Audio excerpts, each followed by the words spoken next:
नमस्ते। कमेंट में रोहन एक्का ने लिखा है, आचार्य यदि ईश्वर ने पृथ्वी को बनाया है, उसके द्वारा बनाई गई हर चीज़ श्रेष्ठ है, तो पाप की उत्पत्ति कैसे हुई? मनुष्यों में बुराई आती कहाँ से है?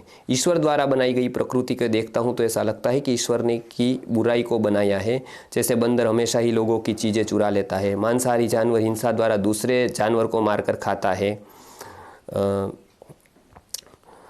अगर ईश्वर चाहते तो कोई भी मांसाहारी जीव नहीं बनाते, सबको शाकाहारी बनाते। ईश्वर भी मनुष्य को ऐसा बनाता है, उसमें बुराई ही उत्पन्न नहीं होती। अच्छा, आपने ईश्वर का विश्लेषण किया है।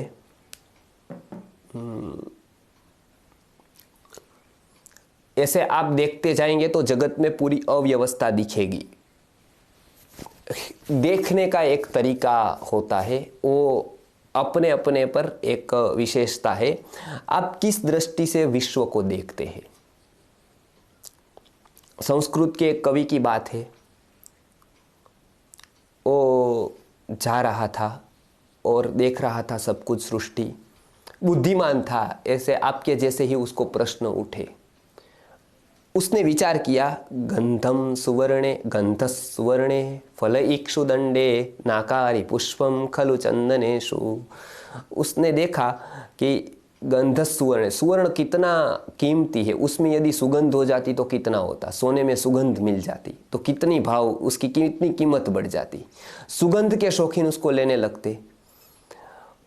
यदि आम्र के वृक्ष होता है वो तुरा या कड़वा होता है और उसके ऊपर आम जैसा मीठा फल आता है।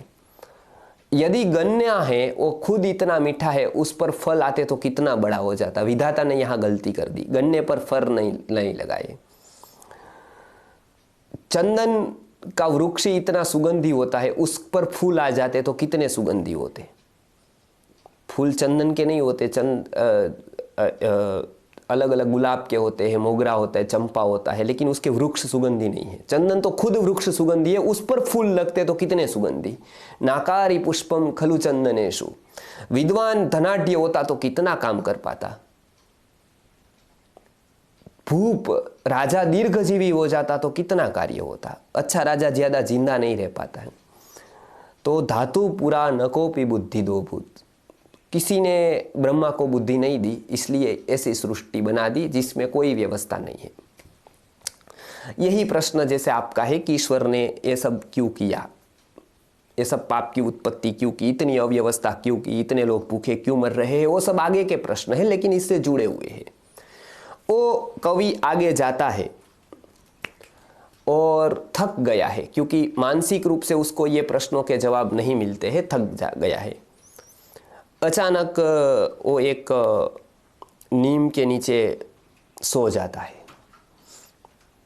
आगे वो देखता है कि एक बड़ा तरबूज का एक बेल है छोटी, और उसके ऊपर इतने इतने तरबूज लगे हैं ऊपर। नीम के वृक्ष के नीचे बैठकर दूर से तरबूज को देखता है, इच्छा हो जाती खाने की।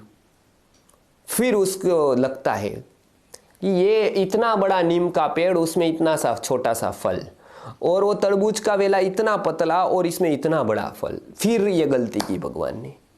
सोचते सोचते सो जाता है।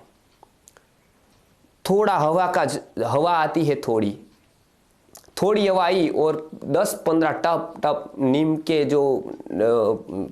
की जो फल थे, छोटे छोटे निमोली जिसको कहते हैं, निम्ब फल, तो वो गिर गई।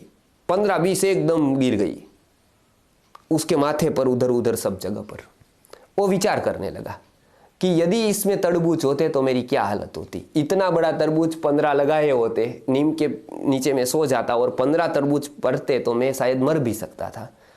तो इसमें विधाता ने कोई दृष्टि सोची होगी जो मैं नहीं सोच रहा हूं। बस आप भी उस तरह से सोचिए क्यों एक मनुष्य की योनि से मनुष्य तैयार होता है, गाय में गाय तैयार होती है, भैंस में भैंस तैयार होती है। वो व्यवस्था नहीं दिखती आपको। बच्चे को माँ के जन्म होने से पहले स्तन्य आ जाता है, जिसकी उत्पत्ति 1500 वैज्ञानिक नहीं कर पाते, एक बूंद दूध नहीं बना पाते हैं। वो दूध आसानी से कुदरत माँ में बना देती है। गर्भाशय की रचना देखिए, शरीर की रचना देखिए, ये आपको व्यवस्था नहीं लगती है। केवल पाप ही दिखता है आपको कि पाप की उत्पत्ति क्यों की। पहले ये व्यवस्था को जाने, व्यवस्था को देखें, फिर हम विचार करेंगे कि पाप की उत्पत्ति के बारे में क्या क्या है, वो भी मैं बताऊंगा आपको। लेकिन अभी तो आप इतना ही समझे कि व्यवस्था से अहोभाव से भरे, कितनी व्यवस्था है, और जो कुछ गलतियां हैं वो कहीं ना कहीं हमारे पुरुषार्थहीनता की वजह से है, हमारे अज्ञानता की वजह से है, हमारे भ्रम की वजह से है, हमारी निष्ठुरता के कारण है, हमारी निष्क्रियता के कारण है। उसके लिए हम सज्ज बने ताकि ईश्वरीय व्यवस्था में हम अपना सहयोग दे पाए। तो उस तरह का आप विचार शुरू करें, वो दृष्टि को रखें कि हम पाप की उत्पत्ति की बात अभी थोड़ी देर रख दीजिए, लेकिन आप देखिए कि क्या क्या उत्पत्ति और क्या क्या इसके आयाम हैं, क्या क्या रहस्य है सृष्टि में। तो जरूर सोचा होगा इसके बारे में ईश्वर ने, वो विचार करें। और बाद में मैं वीडियो में बताऊंगा कि ये कैसे सब कुछ हुआ है, दर्शन शास्त्र इसमें क्या कहते हैं। नमस्कार।